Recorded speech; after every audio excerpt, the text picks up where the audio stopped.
Hola, bienvenida a este nuevo episodio de Brúa. Me alegra mucho que estés acá. Si sos nueva en este espacio, te cuento que este es un espacio para mujeres que están en ese momento de la vida en el que algo pide cambiar. Quizás no sabés ponerle nombre, solo sentís que la versión tuya que funcionó durante años ya no te alcanza.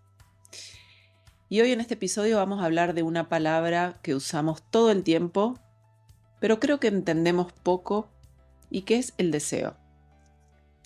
Y casi siempre a la palabra deseo la pegamos al sexo, a la urgencia, a algo que se prende o se apaga. Pero el deseo es otra cosa, y es más grande. Es la fuerza que te empuja hacia la vida. Es la señal de que algo en vos todavía quiere. Quiere moverse, quiere crear, sentir, descubrir. El deseo no es solo lo que te atrae hacia otro cuerpo, sino que es lo que te mantiene viva por dentro. Y si esa fuerza se apaga, no es un detalle, sino que es información. Y hoy vamos a leer esa información en serio. Vamos a empezar. Empecemos por la base. Hace más de 100 años, Freud dijo que toda la vida humana se mueve entre dos fuerzas, dos pulsiones. Y todo lo que haces, decidís y evitás sale de la tensión entre esas dos.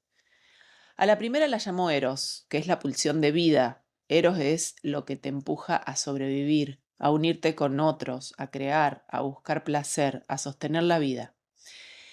Es deseo en el sentido más amplio, no solo sexual. Es la energía que te hace querer construir algo, vincularte, expandirte.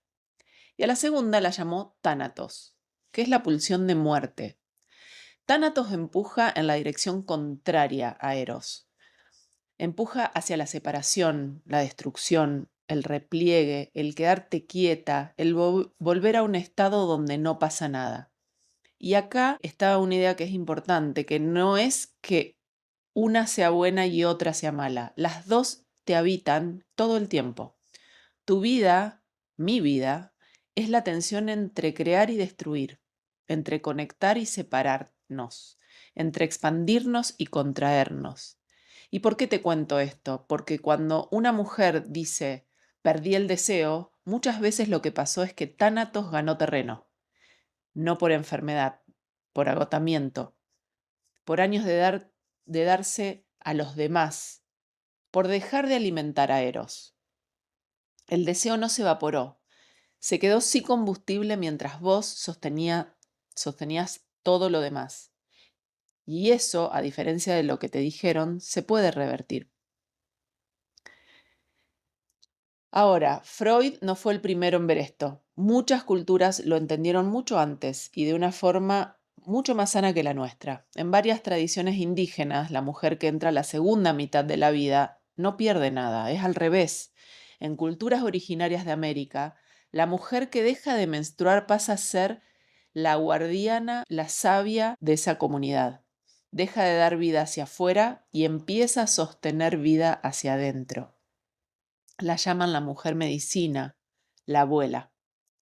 Para esas culturas, la mujer madura está más cerca de lo salvaje, no más lejos, más conectada con su cuerpo, con la tierra, con su ciclo. Nosotras heredamos exactamente lo contrario. Heredamos la idea de que pasada cierta edad el deseo se retira y no vuelve, y eso es mentira. Y lo vamos a desarmar hoy pieza por pieza. Pero al llegar ahí, primero hay que hacerse una pregunta. ¿Qué pasó con tu deseo? ¿Qué pasó con mi deseo?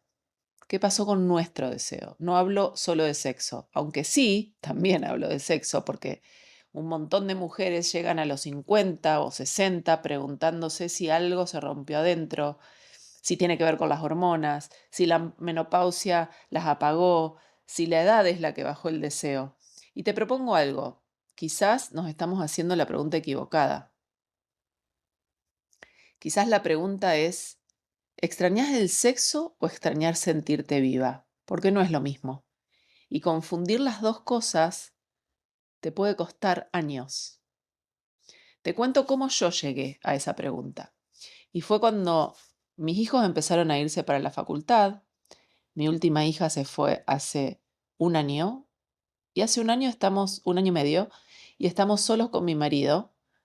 Y empecé a sentir como un estado diferente, con muchas sensaciones diferentes. Por un lado, sentía más espacio para mí y por otro lado, sentía una sensación que no era tristeza, no era nostalgia, no era depresión, sino que era otra cosa. Ese mayor tiempo, mayor libertad y mayor espacio me situaban ante algo nuevo, ante una versión mía que yo no conocía, porque durante muchos años fui mamá. Amé esa etapa, la volvería a elegir 1000 veces, y cuando pasó esa etapa, comencé a hacerme la pregunta, ¿quién soy yo cuando dejo de organizar mi vida alrededor de lo que necesitan mis hijos? ¿Qué deseo yo? Y esa pregunta me movilizó porque me di cuenta que no la sabía contestar. Y fue la exploración durante varios meses. Y lo que descubrí es esto, que muchas veces no perdemos el deseo, sino que perdemos el hábito de preguntarnos qué queremos. Pensalo un segundo, ¿cuántos años llevas preguntándote qué necesitan los demás? Tus hijos, tu pareja, tu familia, tu trabajo. Y ahora cambia la pregunta. ¿Cuándo fue la última vez que te preguntaste en serio qué te da placer a vos? No qué te hace sentir útil, no qué te hace sentir productiva, sino qué te da placer. Si la respuesta tarda en llegar, no estás sola, para mí demoró, y le pasa a la mayoría de las mujeres, porque nos entrenaron de manera impecable para cuidar, para no desear. Son dos músculos distintos y uno lo dejaste de usar. Y si querés entender por qué ese músculo se atrofia, hay alguien que lo explicó muy claramente y que a mí me encanta, y es Esther Perel. Y ella tiene una idea sobre el deseo que no es lo mismo que el amor, y tampoco es lo mismo que la intimidad. El amor quiere cercanía, quiere tener sostén, conocer al otro por completo, mientras que el deseo necesita lo contrario, necesita distancia, necesita misterio, necesita algo que todavía no tenés del todo. El fuego necesita aire. Cuando la cercanía se vuelve total, cuando ya no queda nada por descubrir, el deseo se queda sin oxígeno. Y esto no es solo sobre la pareja, es sobre la relación con vos misma. Porque cuando pasás 20 o 30 años siendo totalmente previsible, totalmente disponible, dejás de ser un misterio hasta para vos misma. Y ahí el deseo no se muere, sino que queda sin espacio. El deseo no es algo que tenés, es algo que cultivás. No se busca, sino que se crea. Y se crea volviendo a ser, aunque sea un poco, entrando en contacto con vos misma. Fíjate que esto conecta directo con Freud. Eros necesita que lo alimentes, si no lo haces, Tánatos ocupa el lugar. La rutina total es una forma de pulsión de muerte, suave, cotidiana, pero pulsión de muerte al fin cuando lo haces desde un lugar automático, sin ese lugar de deseo. Entonces la pregunta no es por qué perdí el deseo. La pregunta es cuándo fue la última vez que me sorprendí a mí misma. ¿Cuándo hice algo que no encajaba con la versión mía que todos conocen? ¿Cuándo probé algo nuevo? Porque el deseo no aparece solo cuando conoces algo nuevo, aparece cuando descubrís una nueva versión de vos. Y luego de que mi hija empezó la universidad y empecé a hacerme estas preguntas, empecé una formación en sexualidad femenina. Y por un lado me di cuenta que somos muchísimas las mujeres que nos hacemos este tipo de preguntas y no tenemos espacios para esta discusión, y por eso yo lo traigo a este podcast. A las mujeres, muchas mujeres, sienten vergüenza de hablar de deseo, sienten culpa, de eso no se habla, una negación. Y en este curso que yo hice, que éramos más de 30 mujeres, lo que nos pasó a todas las mujeres que estábamos ahí fue una alegría enorme de poder estar hablando de esto, de poder sentirnos que hay más mujeres que se hacen las mismas preguntas. Y otra cosa que me trajo esta formación, me trajo la idea de los arquetipos de la mujer, y hubo uno que me cerró enseguida. Fue el arquetipo de la madre y el segundo fue la amante. Y en ese momento entendí que durante años viví casi solo desde la energía de la madre, durante toda la creación de mis hijos, que es la que sostiene, la que organiza, la que cuida, la que está siempre disponible. Y no hay nada de malo en eso, pero ahí me di cuenta de que la amante había quedado esperando. Y no hablo solo de la amante sexualizada, hablo de la mujer que disfruta, la que siente placer, la que se deja sorprender, la que crea, la que explora, la que se pregunta qué la hace sentir viva. Si bien estas preguntas yo siempre las tuve conmigo, pero en esta nueva etapa de mi vida vienen con mucha más potencia, vienen casi como enfrentarme a algo que no puedo mirar para otro lugar. Y pasa por mi responsabilidad de ser protagonista de lo que quiero vivir, el escucharlas o el pasarlas por arriba. Y este arquetipo de la madre y del amante nos lleva a algo más grande que el arquetipo, y que es entender qué es realmente la energía que quedó esperando, esa energía sexual, que es energía vital.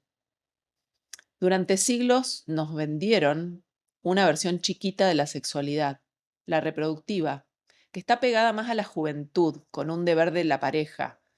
Y esa versión tan estrecha nos robó. Nos robó el derecho de sentir deseo, de sentir placer y conexión con lo erótico fuera de los moldes que nos dieron. La sexualidad femenina no desaparece con los años, sino que se transforma. Y esto conecta otra vez con Eros. La energía sexual y la energía vital son la misma cosa. Es la fuerza que alimenta tu creatividad, tu intuición, tus ganas de vivir. Es una corriente que te atraviesa entera. En la madurez, cuando se corta el ciclo menstrual, el cuerpo habita la sexualidad desde otro lado, menos hacia afuera, más enraizado en conocerte. Y muchas mujeres descubren en esta etapa un placer más libre, más lento, más profundo. Ya no se trata de complacer, sino que se trata de habitar el deseo con presencia y dignidad. Y esto desarma el mito de que la menopausia es el fin de la sexualidad. Lo erótico no se muere, sino que se vuelve más hondo, cambia de forma y no se apaga. Y eso nos lleva al lugar donde todo esto pasa, que es la menopausia. En muchas culturas, a la menopausia sencillamente la llaman el cambio. Escucha bien la palabra. No dice enfermedad, no dice decadencia, dice cambio. Dicen iniciación. La menopausia marca el paso de la mujer fértil a la mujer sabia. Es un umbral biológico, sí, claro, pero también es un umbral hacia otro estado de ser, otro estado de estar en el mundo. En esta transición puede aparecer el insomnio, los calores, el cansancio, la irritabilidad, pero debajo de los síntomas pasa otra cosa.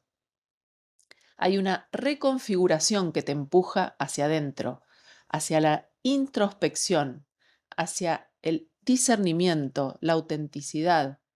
Empezás a soltar el rol de cuidadora de a poco, el hábito de agradar, y empezás a escuchar tu propia voz con una claridad que antes no tenías. Y de nuevo, está en vos el querer escucharla, obviamente, ¿no? Y esto no es una crítica a quien no lo quiere escuchar, cada una tiene su camino.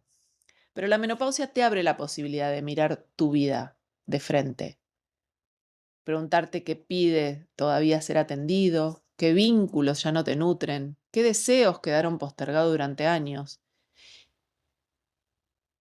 Y esta etapa abre el tiempo de la visión, la capacidad de ver más allá de las apariencias, de guiar y sostener desde la sabiduría, no desde el sacrificio.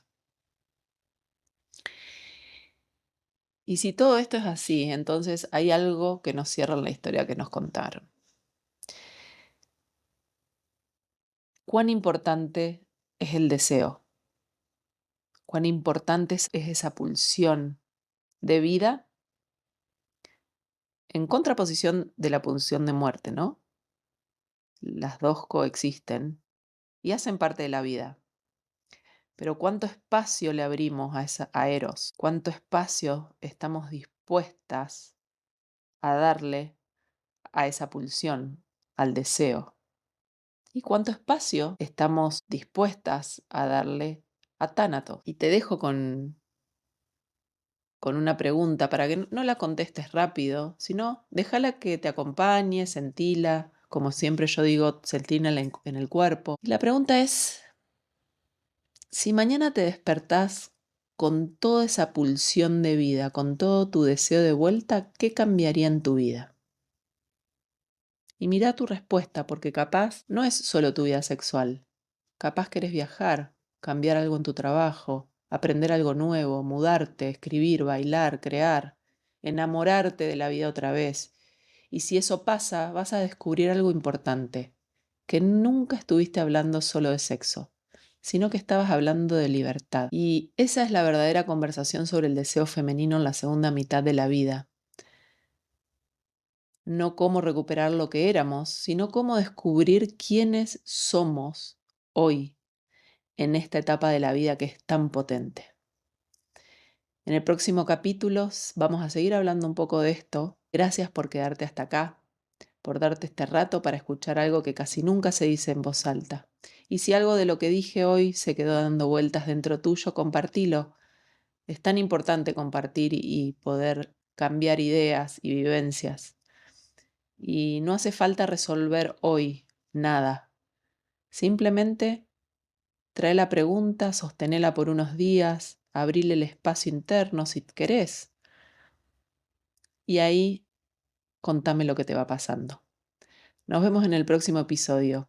Te mando un beso grande y si sentís que le pueda servir a alguna amiga, compartí este episodio. Un abrazo.